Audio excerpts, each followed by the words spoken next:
नमस्कार. गेल्या 3 दिवसांपूर्वी नांदेडमध्ये भूकंपाचे धक्के जाणवले. या संदर्भात सोशल मीडियावर अनेक व्हिडिओ पाहायला मिळत आहेत. त्यामधीलच एक असा व्हिडिओ व्हायरल होतोय, तो पाहून तुम्ही नक्कीच पोट धरून हसाल. व्हिडिओ पुढे पाहण्याआधी आपला आरजी मराठी न्यूज चॅनल जरूर सबस्क्राइब करून घ्या. गुरुवारी 21 तारखेला सकाळी 6 वाजता नांदेडमध्ये भूकंपाचे धक्के जाणवले.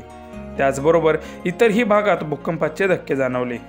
याच संदर्भात एका बाबांचा व्हिडिओ तुफान व्हायरल होत असून हा व्हिडिओ नांदेड स्टोरी या इंस्टाग्राम अकाउंटवरून शेअर केला आहे. यावर बऱ्याच नेटकऱ्यांनी कमेंट देखील केल्या आहेत. त्यामध्ये एकाने आमची साधी भोळी माणसं, तर दुसऱ्या एका युजरने उगं नवं माय अशी नांदेडच्या भाषेत मजेशीर कमेंट केली आहे. मामा भूकंप झाला का? हो झाला साहेब. का झाला? Boom boom boom boom boom. हा, कोण कुठं राहता तुम्ही? मी उस्मानगर होतो. तुमचं नाव काय? माझं काय शामराव पोटले. बर काय पत्र हल्ले काय? हा पत्र हल्ले ना. कशा हल्ली? खर हल्ले. दुखू आली केस कर. केलं. हा मग काय मग उठलो सटकून. उठल्यावर मग सगळ्या माणसाला सांगितलं भीती वाटली काही? नाही भीती काय तेवढी वाटली नाही. मग गुळगुळ वाजलं. बर.